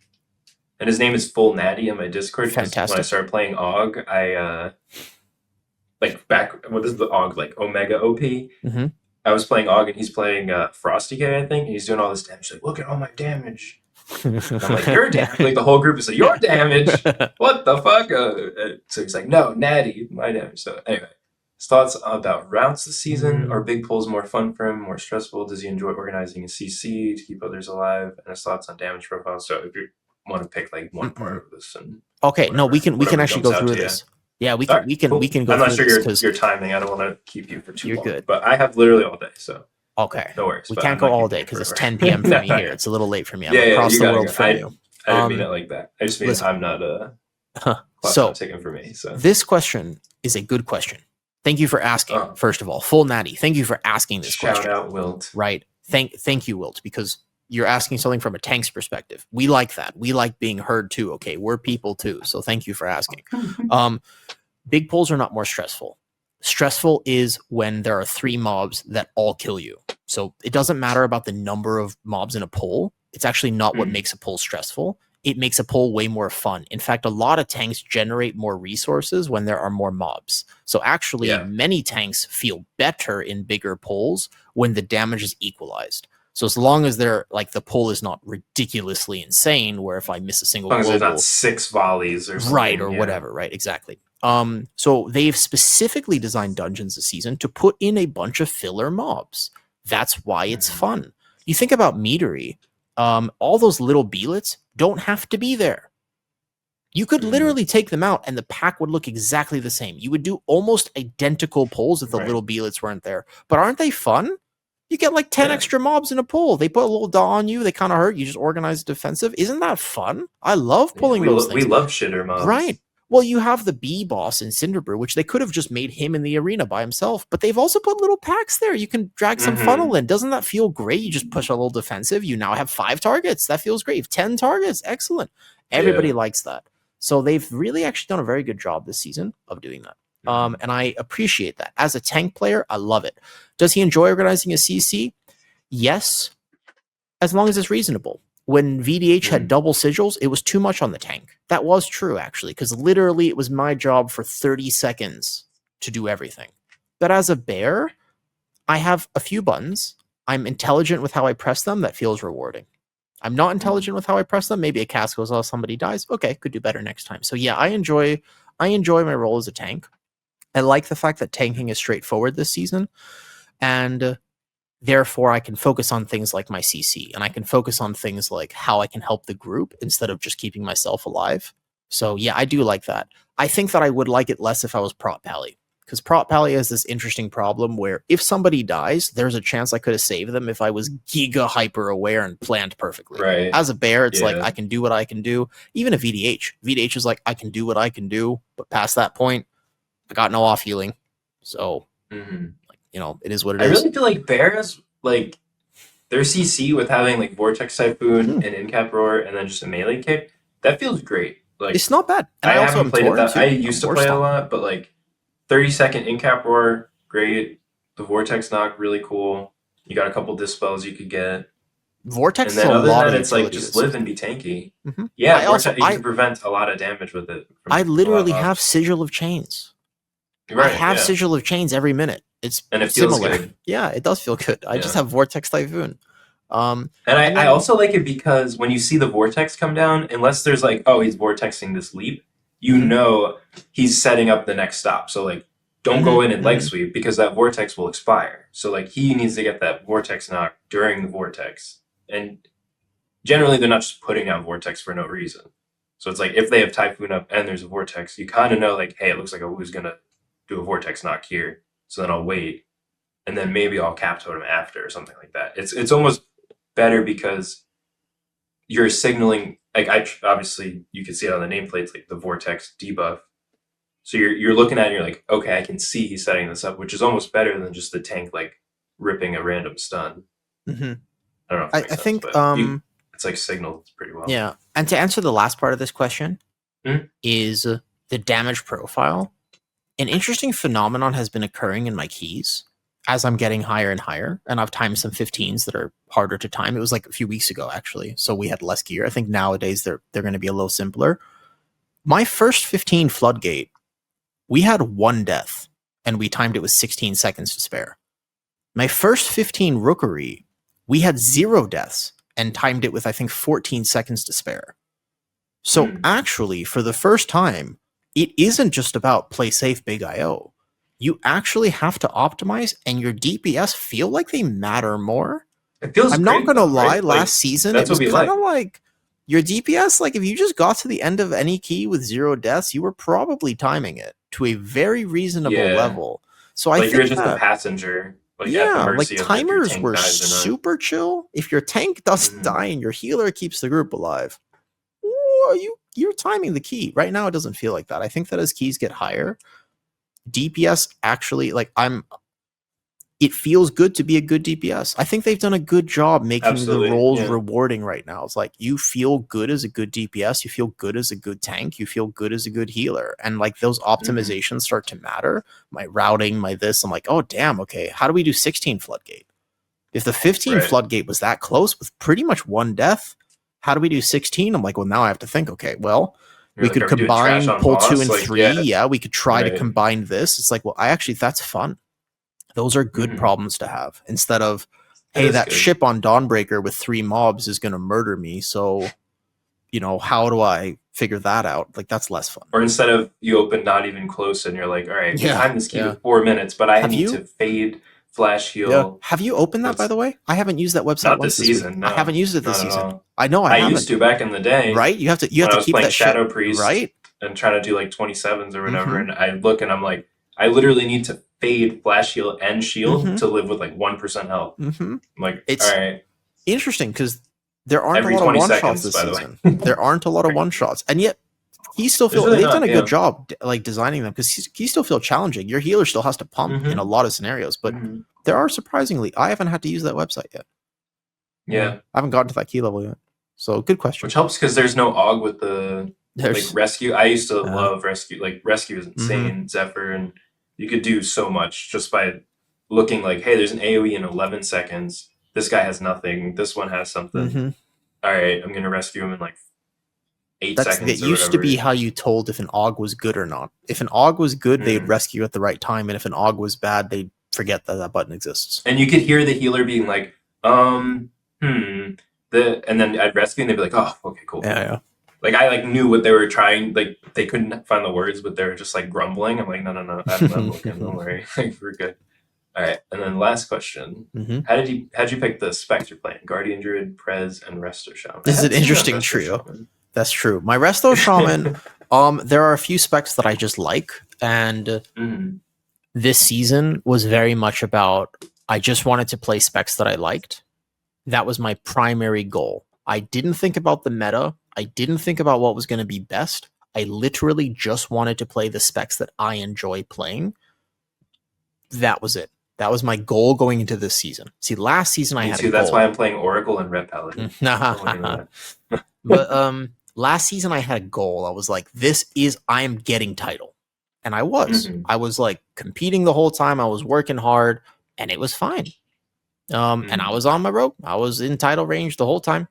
Until December when my life fell apart and I stopped playing. You're on your road, you said? I was on my Pally last season. I was playing prop Pally, because that was the tank. And I was that's what I was playing. And I definitely made I re-rolled and I was like, I could play Pally. But this season I was like, look, whether or not I get title is fine. I just want to make sure that I'm enjoying the fuck out of the game. That's all I wanted to do. I was like, I just want to make sure I have fun. Guardian Druid is a spec that's near and dear to my heart. And there's one other good reason for it, which is that I like tanking, except one other problem. I also stream, and there are some tanks that are very punishing to stream and tank because you can't really miss a global, like Blood DK. I would not play because I'm streaming. Right. You can't play Blood DK and stream properly unless you're very good at it somehow. Or some people can do it. I don't have that brain because I'm full yapping the entire key. I'm like, chat's over here. I'm like doing the key. I'm like not even looking at my screen half the time. I'm just looking at chat. And it's like, okay, I kind of need a tank that's a bit more straightforward and a tank that I know in my heart so I don't have to think about the rotation at all. And Guardian Druid came to mind. I was like, let's play Guardian. Guardian is the perfect tank for me. I like it. I'm good at it. It's very fun for me. Doesn't get boring. And at the same time is powerful to do all the keys. I never feel like I'm inting my group on Guardian at all. It feels great. I mean, I haven't done any 15s yet, but I've done like 13s, 14s, and like the bears that I see are fine. Like I have a friend that plays bear and he says he feels tanky and he doesn't die. And we all great. I'm actually surprised it's so small on this little graph here. Yeah. I figured it would be like 20% Guardian. People are based on feeling alone. It's one of those sleeper things, but people are definitely meta driven nowadays. Like there's a lot of specs that I don't think on this chart, for example, are even that much better than other things, but people are very meta driven. So they'll see whatever the top players are doing and they'll just do that pretty much. I like how, by the way, where's Prez Evoker? No, pull up the chart again. Can you find the Prez Evokers? Let me get my glasses. How many healers are there in the game, Narnar? I see at least a small sliver. Hold on. I see a sliver. Do you? Because I see a small sliver for Holy Pally. I see the little pink one, but where's the dark green? It's next to the monk, not on the top. Is it between the monk and the shaman? Where's Prez Evoker? Is there a narrow band? Oh, in Dune? Have you seen the Dune movies? Oh yeah. He's like, there's a narrow path. There's a narrow amount of Prez Evokers. I don't see them. Looks funny. Yeah. This is also, I don't remember where you're going with this graph bump, but I think it's like top 2,000 keys. This isn't like all keys average, obviously. Just, I know you know. It's okay. If it was all keys average, there'd be even less Prez Evokers. You think? Yeah, it's the most, nobody plays them. I've seen actually one, and it's a guy I had added from like season 3 of Dragonflight or something. Like it was someone where I was like, oh, I know this guy. He's cool. Bring him. It's fine. You'll see mine soon. Because the Prez buffs were actually massive a few weeks ago, and my Prez has gotten the luckiest vaults. The Prez has gotten the luckiest vaults. Yeah, so when I actually farm out the rest of my crest, he's going to be Giga geared, and you'll see mine. The only problem with Prez is the exact opposite of Guardian. It's like the worst spec to play on stream, even though I know it in my heart of hearts. Yeah. I know it really well. I used to play it. I know. But it's so bad to play on stream because you kind of are doing calculus in your head and you can't really brute force your rotation. You actually have to prep and think. So it's like, oh damn, it's a and then you make a plan and then you realize someone's way too far away and you're like, shit, that just cost me like 2 steps of my plan. Or you're just responding, you're like chatting the whole time and you're like, whoops, forgot to ramp. It's like, It's not a chat spec for yeah, sure. it's not a No, very chat. It's not a it's very hard. stream friendly spec. I But will it's cool. say, other than discipline, Prez is probably the most fun I've ever had healing. Like up until discipline last season, when Void Weaver, which by the way was very easy, it just felt good. But like when you're healing on Prez and you look like I'm thinking like Neltherus, whatever season that was, it must have been before Og came out because I was playing Prez a bit. And like when you look at the timers and then you're like, okay, I'm gonna do this, do that, set this up. I have this combo for the first, this one for the second. Third's gonna be Zephyr. I'm gonna tell everyone to press defensives. And then you execute it, and everyone's health just like bang, bang, bang, back and forth. You're just like you feel like so powerful on that spec when you nail it. Did you know me in Dragonflight? I don't remember when you found my stream. Might have been the War Within Season 1 already. I think like because I technically started streaming at the end of Dragonflight. Maybe? I don't remember when it was, but I played Prez. I don't think I knew you in Dragonflight at all. So because I only played Prez when I started streaming. Like right before PTR. I think so. But when I started streaming, I was a Prez player. I got 3719 IO on my Prez. I actually didn't tank at all. My Prez was my main. I was like a Prez player for all of Season 4 of Dragonflight. That was my spec. Like to the point where I know the spec inside and out. Right? It's so much fun, but it is a rewarding healer when you do all the work for it to be rewarding. The other, the third spec on there was Resto Shaman. Because it's the exact opposite. Resto Shaman's like Guardian Druid, where I can fall asleep but still do the key. Like with respect to Resto Shamans, you do have to work hard. It's just that it's a very straightforward healer, and you just click a button and it does the thing, and you can chat and chill. So Resto Shaman was actually a much more stream friendly healer. Oh, I see. My bad, Rain. Sorry. I think he'd agree with me. It's straightforward. You can min-max it to its extent. Everything you can. Guardian too. It's pretty smooth. I went into raid today. I went to get like Guardian parses in raid today, and my chat was like, "Oh, you're missing the 3% buff." I just went to I had my parses were on Resto Druid because I had was playing Resto in a raid for AOTC and stuff. So I wanted to play Guardian, and I was like, "Oh, I think this parse add-on is coming out, right? So people are going to be looking at parses. I just wanted mine to be like 100 Guardian. I just wanted my Guardian parse to show up and be like 99, like, you know." So I just went into raid today and I was like, oh, let me just get my 99 parses real fast because I was pretty confident I can go in and just do that. But stream was like, you're missing your raid buff. I'm like, oh shit, I didn't get the raid buff. I don't have the renown for it. So I'm missing 3%. And I'm like, oh, I'm missing this too. And I'm like, it doesn't matter. Let me just go do it. And I got 99s across the board. I know Guardian really well because actually min-maxing that spec is complicated, but if you know it type of thing. I got like pretty much straight 99s, except for the one fight I died on. Then I didn't get 99. But like, it's really fun to min-max specs. Guardian is the most, and I love that tank, is the best tank to learn because it's so fucking easy. Like, it's very straightforward. You can min-max it and then play it really well. That's super fun. But let's not pretend it's not easy. Because the floor of Guardian is way down here. Ceiling's still up here. Sure. But floors here, super fun, basic tank, love it. I like the simplicity. Resto Shaman is like that for healers. That's what I started my channel back in BFA, the end of BFA. I was Narnar the noob tank, and I was playing Resto Druid when I started doing keys, and I was like, I think I could tank. Let me try this out. So fucking bad, but that was kind of like my thing, and I actually have a bunch of unlisted videos, which I'm going to do a whole episode on this, I think, where it's me. We were watching it in Discord the other day. I'm doing a motherload 5 years ago as Guardian Druid, and I'm like, dog shit. Like, so bad. And then to think that I like uploaded that video as like, here guys, look at this gameplay. Aren't you guys so lucky to look at this gem of wisdom? And like, oh, it's cringe as fuck. Like, we are just watching it. Oh my god. Yeah, a take I've heard on several WoW people talk about. It's true though. We're better than we used to be. Theater of Pain used to be one of the harder dungeons. You remember Shadowlands? Theater of Pain was like a dreadful dungeon. It was really hard. Everybody was like, damn. They literally made it harder, brought it back, and it is one of the easier dungeons this season. Because we are better and the game is harder. But like the comparatively, I wonder what would happen if they brought Sanguine Depths back. Would we think that's hard? Because I remember thinking in my head, Sanguine Depths, like, oh man, what a hard dungeon. I wonder if we still think that. No idea. I don't know. I would have to play it. Probably I don't not. know. They're gonna bring that Probably one back not. eventually for sure. I think Halls of Atonement would I be a think good so. one. Halls of Atonement needs to come back. That will be like my full That'd be a good one. circle Yeah. M plus thing if I could tank Halls of Atonement on Guardian again. Yeah. Oh man. You remember Venthyr Guardian? Did you ever get to play it? Oh my god, The yeah. 3 That was minute so fun. the 3 minute Yes. you're a god.